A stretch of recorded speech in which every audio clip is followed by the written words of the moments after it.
because of the need to decolonize global health. В интересах каждого гражданина, в интересах любого жителя планеты Земля, это вопрос ликвидации патентов на лекарства. Это один из первых вопросов. И это, я думаю, связано, ковид, он еще более. I think we've won some really important victories, but we haven't managed to completely transform the patent system on medical products. And until we do, we're always going to be falling short. We really need to get rid of patents on medical products. They just have to go. Nós não podemos considerar medicamentos como carros, chips de computador ou outro tipo de coisa. Nós estamos lidando com o ser humano, não estamos lidando com objetos.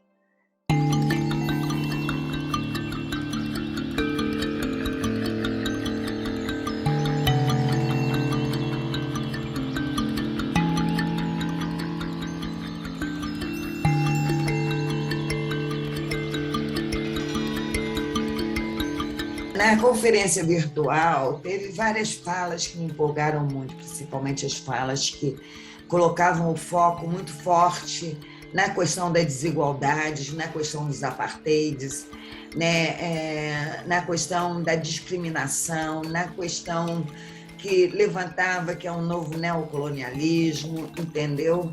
Eu fiquei muito entusiasmada com o posicionamento do блоку das ONGs da Америка до Сул. Я думаю, что уровень этих совещаний необходимо вовлекаться и приглашать все больше как представителей руководства стран, которые также защищали бы интересы. Я думаю, что это должны быть те организации, не те, которые стоят на страже, там офис ВТО, а те, которые по мандату являются на самом деле обязаны защищать интересы людей, а не бизнеса. In the virtual summit last month, I spoke in a panel which featured a number of key actors and activists from around the world. I think it's becoming increasingly clear that this unfairness isn't just related to intellectual property, how the global health architecture is so skewed in favor of the powerful, and in particular the powerful global north, the white global north. So I think in those summits, we share the processes. We share what we learned, we share what we accomplished, and we share what we did not accomplish. I think the collective construction around those encounters, around sharing and speaking and listening to each other, I think that is so rich. How do we mobilize ourselves collectively to pursue those issues? And then what resources we need to do that.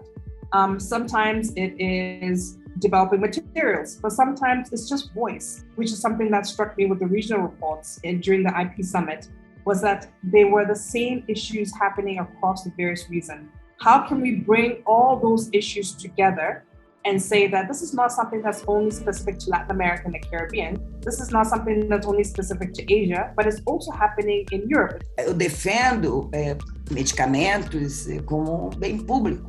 Após 20 anos de Doha, né, e 27 anos de patente na OMC, eu digo para você que se eu for avaliar rigorosamente, nós mais perdemos do que ganhamos. I think that we have to continue to push for community organizing wherever you are on the globe as a primary strategy in terms of addressing public health issues first and foremost. Like, how are we actually building power among people who are impacted by an issue? Point blank, period.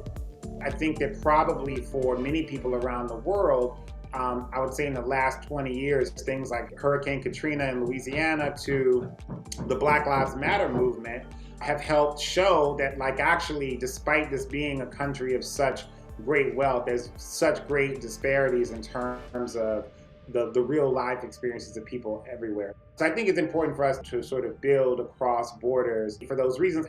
Если мы говорим о соглашении ТРИПС, то очень часто ссылаются на то, что гибкие положения ТРИПС якобы дают возможность странам улучшить доступность лечения и лекарств, но в практике мы видим, что эти гибкие положения, они работают с огромным трудом, затрачивается много усилий и на самом деле практически неосуществимо. И уходят годы и годы для того, чтобы граждане получили доступ к препаратам. Пересмотр системы здравоохранения означает пересмотр базовых вот этих принципов, которые расширят возможности для получения инновационных новых препаратов в достаточно короткие сроки. Я могу сказать, что, конечно, такое консолидированное движение, оно не может не обратить внимания правительств стран. Они вынуждены видеть и слышать наши голоса.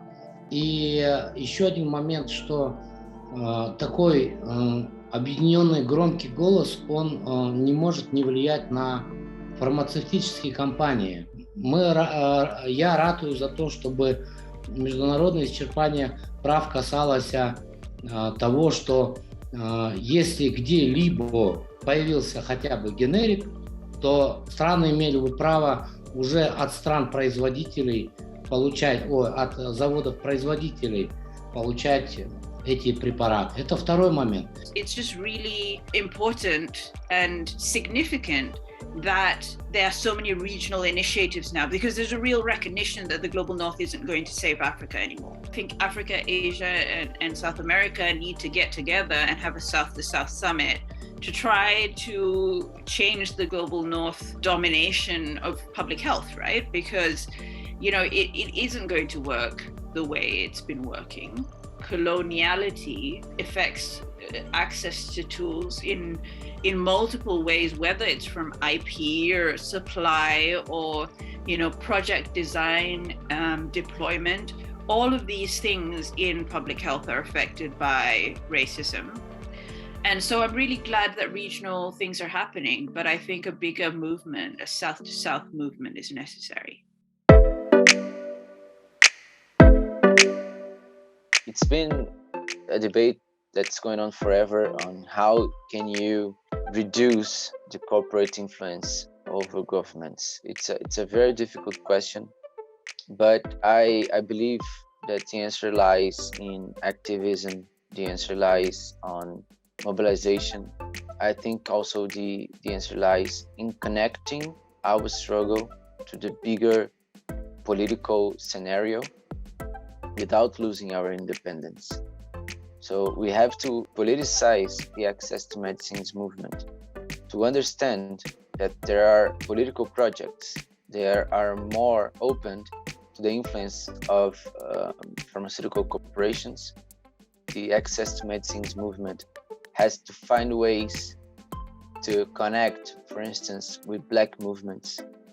The access to medicines movement has to find ways to connect our struggle to the feminist movement, to the LGBT movement, because those movements will be the engine of the political change in the current century.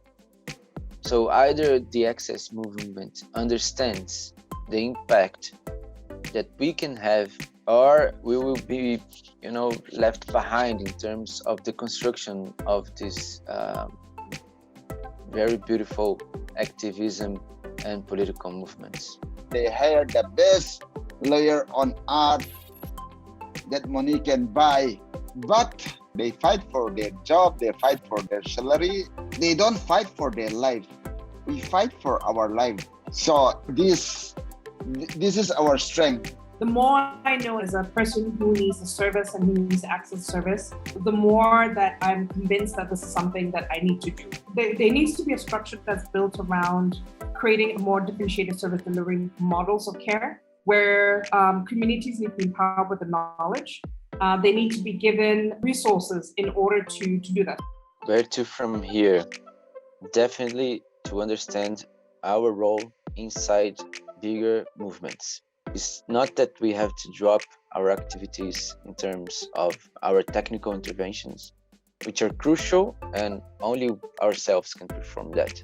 But those are not the things that will make the Access to Medicines movement part of this huge political change that we are experiencing now. From GTPI, we have this understanding that it's a two-level strategy.